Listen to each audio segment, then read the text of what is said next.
So I'm just gonna ask a couple questions. Like I said, I'm gonna run out there and get questions from you all, but the one thing for me that was a revelation after all the news reports, the media, cable talking about E. Jean, it was this cardboard cutout, one-dimensional person.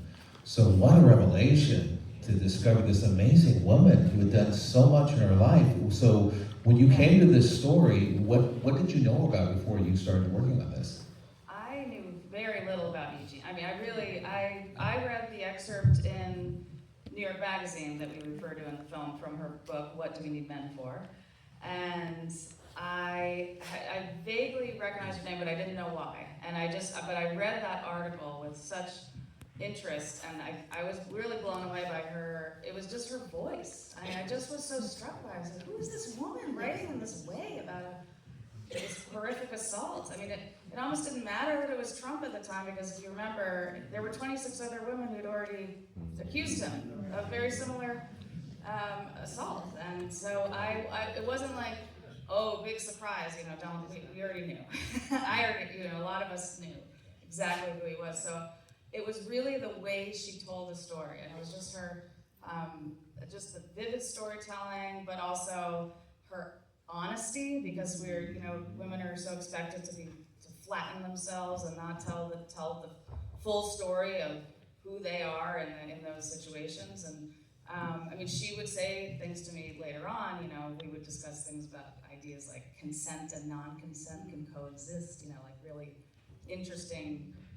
Getting into that with her. So this was, but it was on the tails of the Me Too movement, which had been pronounced dead. So I thought, well, let's revive it, and with someone with her voice was. Well, did you seek her out, or how? Oh yes, I did. At the minute I read the piece, I reached out to her, through her agent, her literary agent, and I wasn't alone. There were apparently, I learned later, about 8 other filmmakers chasing her. So it wasn't like I had an original idea, but that's the kind of character you want. Yes, exactly. But I think a lot of those filmmakers were looking for her to be part of this bigger story of all the Trump accusers.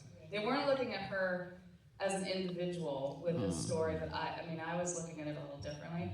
That's not why I ended up getting access to her venue. She told all of us through her agent that she'd rather eat her shoe. That was her, which was a perfect. I did end up having little chocolate shoes made for her after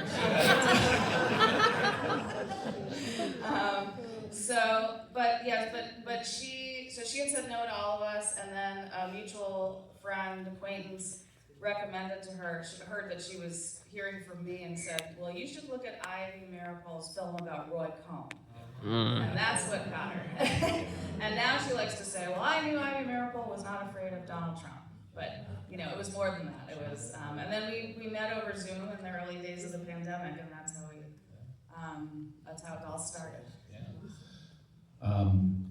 The other thing that's fascinating to me too is that you've had an amazing range of very tough documentaries. You've been recognized for that. But how difficult, especially your very first documentary, Heir to an Execution. Her grandparents were the Rosenbergs. And she had, please seek this doc out. It is amazing and very. It still streams on HBO if you're interested. It's Heir to an Execution. Thank you. But that's what got me into this crazy business. I know, I kind of already know the answer to this because I know so many documentaries and filmmakers in the Bay Area, but how difficult was it to make this film and get it out in theaters compared to your other films? Oh God, this has been just and the crazy part is that I don't think of myself as naive after doing this for a few years. But I did think the minute that E. Jean said yes to me, that it was just going to be, I was just going to waltz into, anyway, everyone's going to want it, right? There may be even a bidding war, which I've never had, That's what we all dream of. And I really couldn't believe that nobody was interested. And it was, we kept hearing, and this is well before the lawsuits began. This is before the trials. We didn't know where it was going. So it wasn't really the fear factor necessarily at that point. That came into play later, where what we call the Trump effect started to affect our production, where people were taking their names off the film, and we couldn't raise money, and nobody wants to touch it, even though and still doesn't want to touch it. But I was very surprised that nobody, it was they kept saying there was Me Too fatigue, Trump fatigue. Meanwhile, I was like, Trump fatigue. Meanwhile, audiences like this show up, yeah, right. I mean, you've been having sellouts all over where you've been running this film. Yeah, no, I mean, we've really shown, it took a long time to make this film too. I was shut out of shooting with her, and I didn't know if I was going to be even allowed back in to her world because Robbie Kaplan was, of course, her lawyer, very protective, and once the lawsuits actually made trial, I had to stop, and I did not have a lot of material, and I didn't know I was going to get a hold of the video depositions at first. Those were not entered into evidence in the trial, so they were never made public, and they would never be seen if Robbie and Eugene hadn't signed them over to me. Yeah, they would have remained completely in the vault. So, yeah, I know.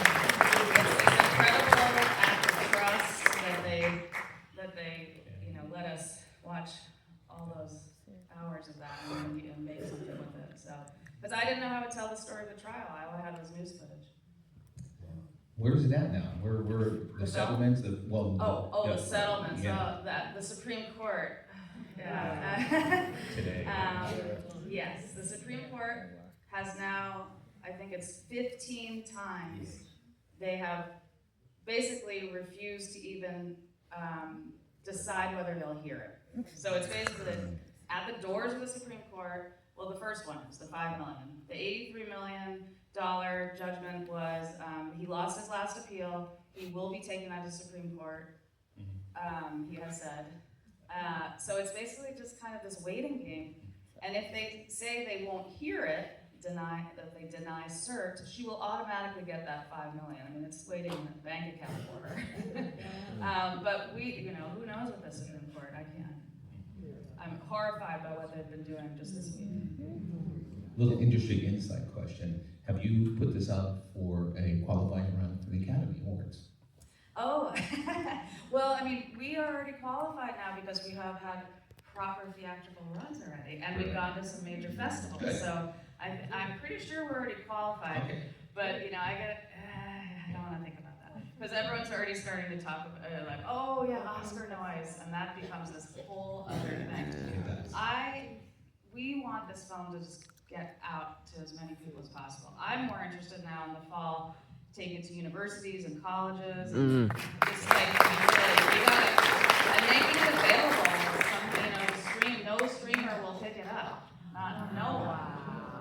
Definitely not Prime. What about you had a home at HBO? They're not. Oh, I don't want to bash my friends at HBO, but they don't have. They're not in charge either. Yeah. Now it's what are there 2 or 3 media companies left, and look, documentary filmmakers are suffering all over. We don't have outlets, less and less. So it's not just this film, but this film obviously is exceptionally difficult to place. So I don't know who would, but we thought CNN maybe would pick it up, but guess who's coming in there? Yeah. So I don't know. I know HBO. I would have loved to have done this with HBO, and it made the perfect sense. It feels like an HBO film. It does. And We love having this kind of conversation. So I'm going to do my best, Phil Donahue, and run around the audience. So if you'll raise your hand, I will bring the mic so we can hear your question. Anyone have a question? Raise your hand. Right here. Does she still have to pay for each appeal? Is that a cost to her? Oh, no, she does not. She's not appealing. He is appealing. So she won twice, right? And so that's over. But what he's doing, and he does have to have them. You cannot appeal unless you put the money in a bank account. So the first $5 million, he was able to do that. The $83 million, apparently he's not as liquid as he claims. So he didn't get it. So the $83 million, he had Chubb Insurance, that massive insurance company. They underwrote it. I know, it's shocking. So they're on the hook. She wins the $83 million. Chubb is paying for it. So that's how it works. But you cannot appeal unless you put the money in it. And so we'll see what happens. Question over here? I did my old film school tradition this week, and I watched basically everything of yours coming into Oh this, my God. including rewatching the Roy Cohn movie this afternoon. Oh my God. That's amazing. And the thing that is obviously striking is that there's a through line all the way from your grandparents to E. Jean Carroll. Yeah. And I'm just curious how that comes to you as you consider something like this film, which has its connection to it too. I mean, it's a great question, and I have a couple of the executive producers on the film started saying things like, "This is the third in Ivy's trilogy." You know, I'm like, okay, I can see that. I couldn't see it myself. In no way was I consciously, when I was, blown away, like I said, by E. Jean, and then when I started reading about her and her career, and thinking about this trajectory of, the story of feminism in the U.S. through her experience. There were just so many things I was thinking about that had nothing to do with Trump or my grandparents or Cohn or that connection, but I do see it now. I can see it. But it's a funny thing, when you're in it. I'm focused on telling this story, so I don't see the bigger picture. But now, I do recognize, and one really interesting thing was the trial. Her trials took place in the same courthouse where my grandparents were tried and sentenced. Yeah, and I didn't realize that until I got there, because I wasn't allowed to film, of course, but I wanted to witness the trial. I wanted to experience it, so to inform the whole process of making the film, and it was chilling. And I had like a couple moments of being like, there's some crazy connection here. But the Cohn film was, I was driven to make that film. I was never gonna touch my family story again. I didn't want to, Arrogant Execution took a lot out of me, and it was, I just had other stories I wanted to tell. And so I never thought I'd revisit their story. But when Trump was first elected, I'd already been thinking, how come nobody's made a film about Roy Cohn? He's such an interesting figure, and I knew a lot about him, of course. And at that point, nobody had. And so the morning after Trump was first elected, I got up and I said, I'm the one who has to do it. I have to do this film. People have to understand. So I think I am attracted to these stories that are, individuals who have huge impact, and also justice. I'm infuriated by the way she's treated and the way women are treated. So I think that's the through line. I don't like bullies. No, I'm just kidding.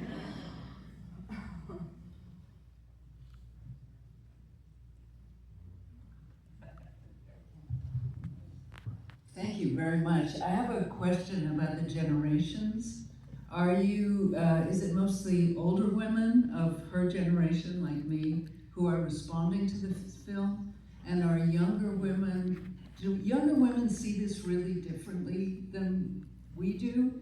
And this is kind of a related question, which is, I keep hearing that the Me Too movement is supposedly over, and it's not my inner experience at all. Right. And so that's my question. Thank you.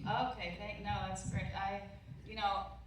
When I want young women and young men to see this film, of course, and when they have, they love E. Jean. They are so inspired by her.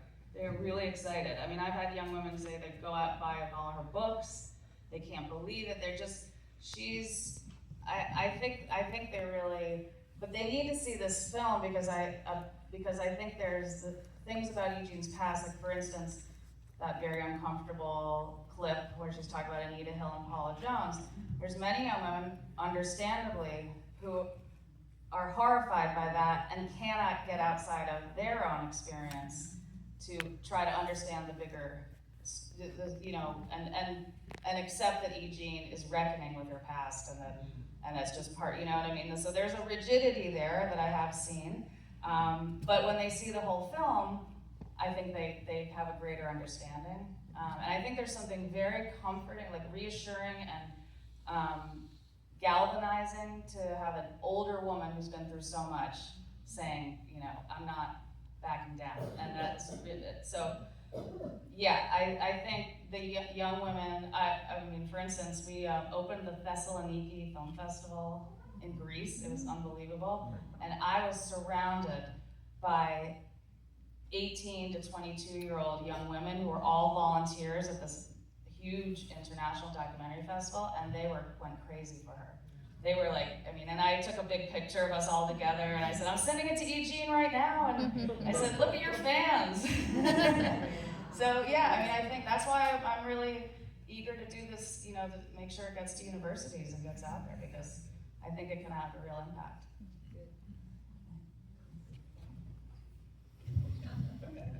So you mentioned you were in Thessaloniki, and I had thought before when you were talking about distribution, I lived in Europe for 8 years. What about Cine Art or distributors over in Europe?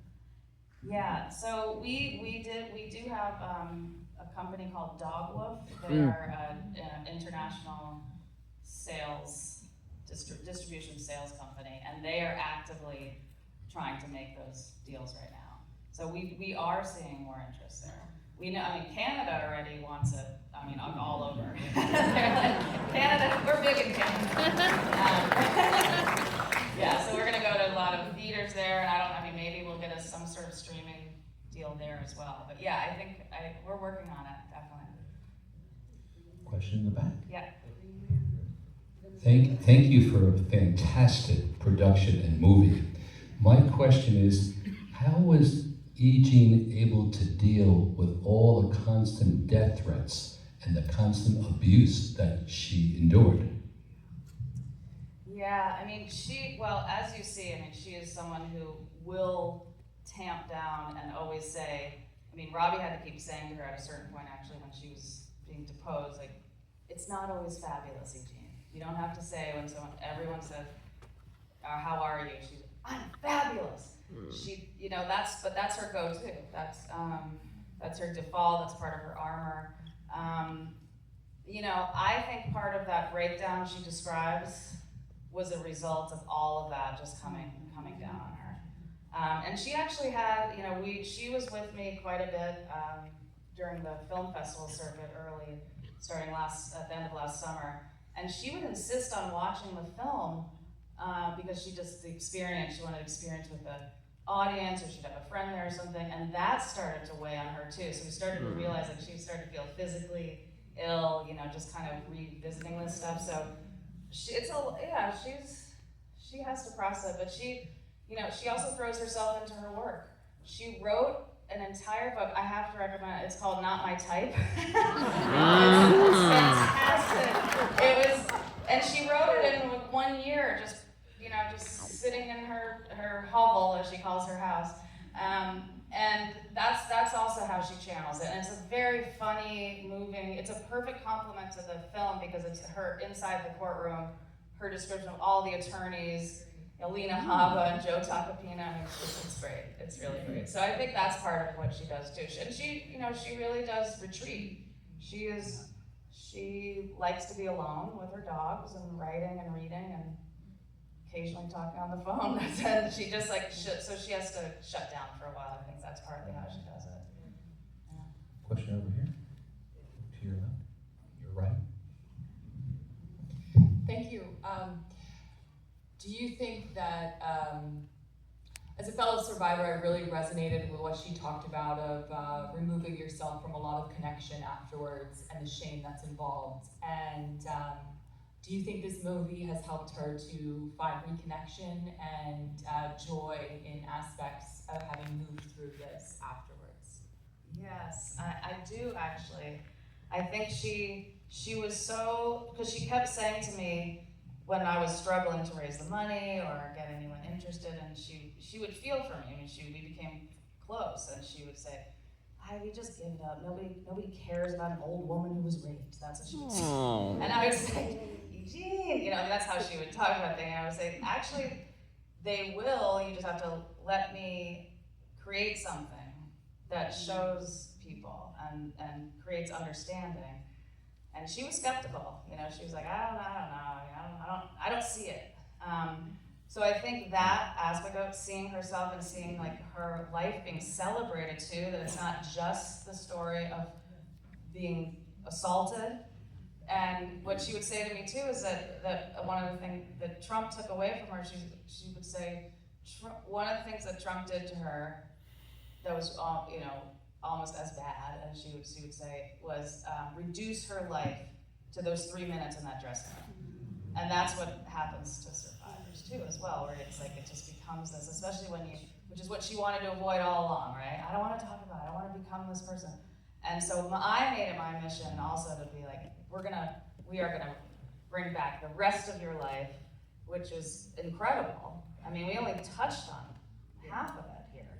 And I think that was really great for her. Yeah.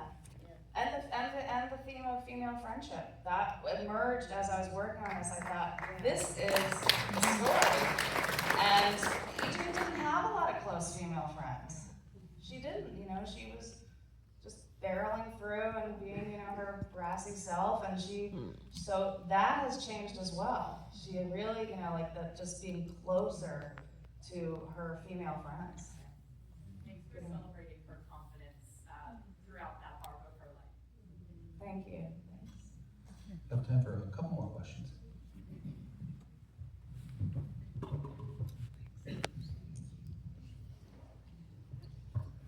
I want to say an epic thank you for telling the story.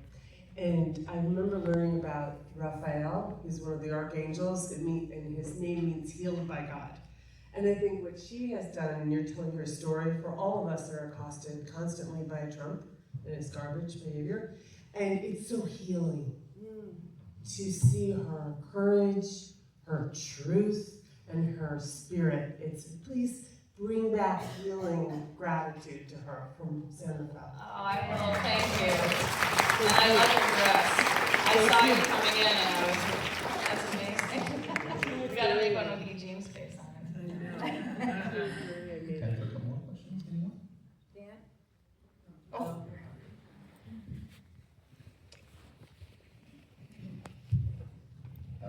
I noticed the film was dedicated to someone, and I'm wondering who that person is, or is there a story there? There is a terrible story, but I will tell it, and I appreciate you asking. Only one other time has someone asked that at a screening, but so prepare yourselves.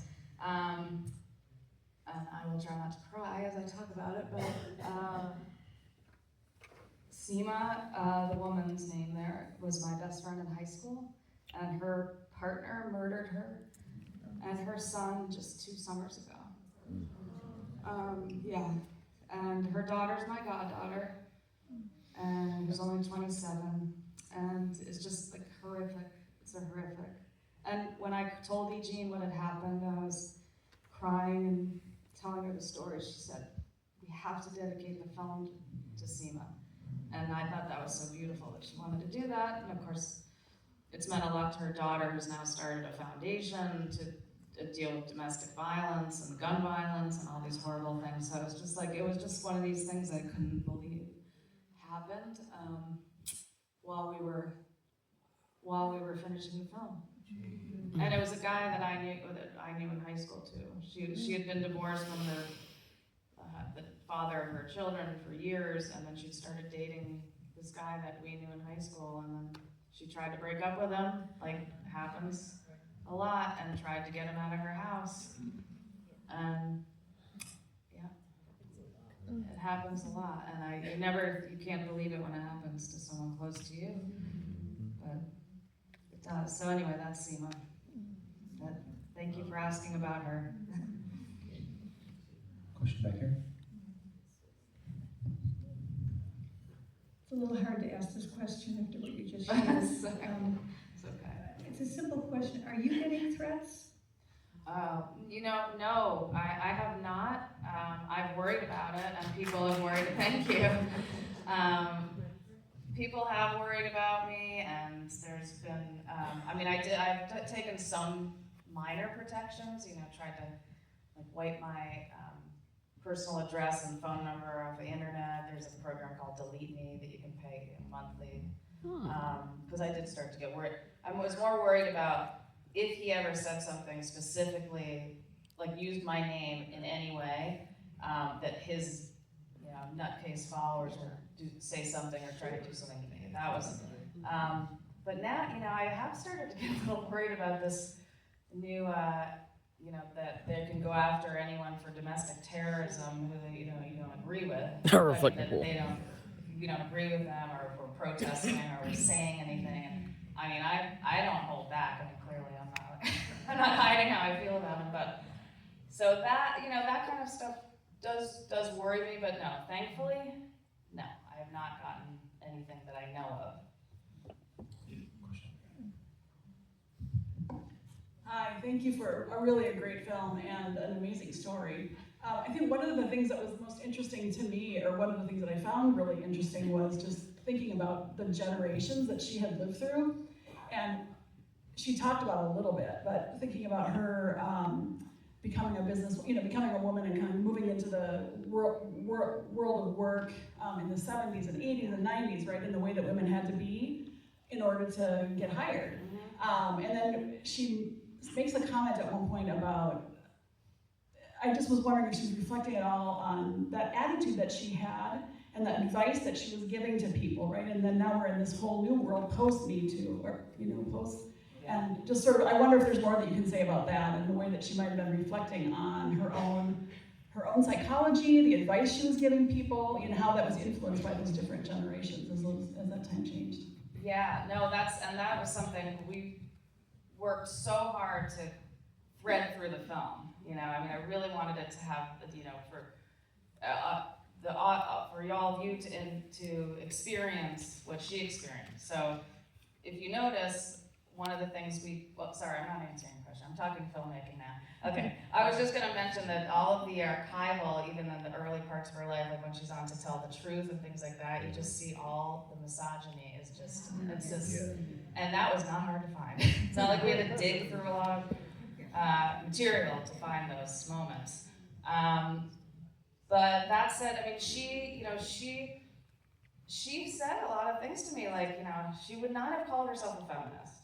She would not, she was like, people talk about the patriarchy, whatever. She was really, thought that women should do what she did, or what she thought was working for her, which was to work really hard to be a member of the boys club, and to be the fun one, the flirty one, and and you say, use your looks to get where you need to go, that kind of thing, get where you need to be. And now she says it's ridiculous, she's horrified, she's embarrassed, mortified that she believed all that, and that she lived that, and that she actually gave that advice as well. That's what really sticks with her. She just really bothers her. But I also have said to her, but look, also on your show and in your column, you were giving women great advice as well. You were saying things, that's why I wanted to showcase some of that too, to show how complex it is. She was the one saying, and not a lot of people were at the time, who cares if you're not married at 30, right? So it's complicated, she did a lot that was extremely progressive, but ultimately she was also really accommodating.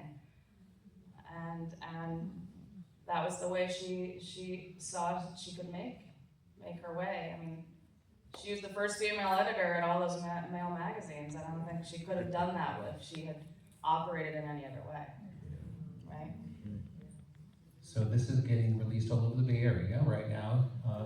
You should all know this is going to be over in Berkeley. It's going to be up in Sonoma County, I think, at the Sebastopol. Yes. Yes.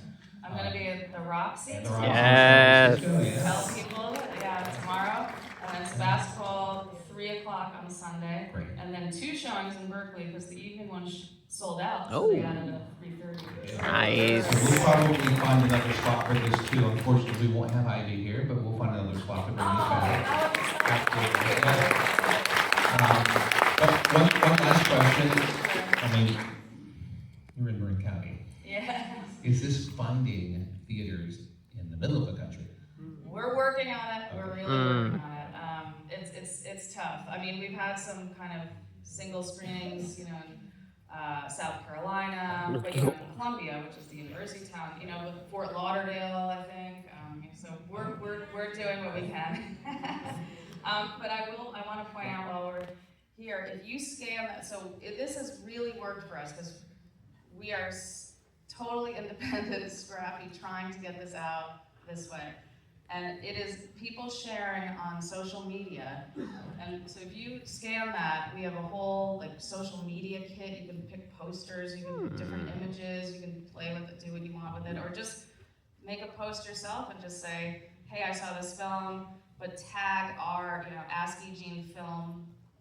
I think that's our Instagram handle. I never remember this stuff. I'm terrible at it, but yeah, everybody else You have a has team to. for that. Yeah, well, yeah. So that's the best thing all of you can do if you want to help get this out. Get this out further. Is just to spread the word. Spread the word. That's what we do with all the films here. We get all kinds of films that need that kind of support that are amazing.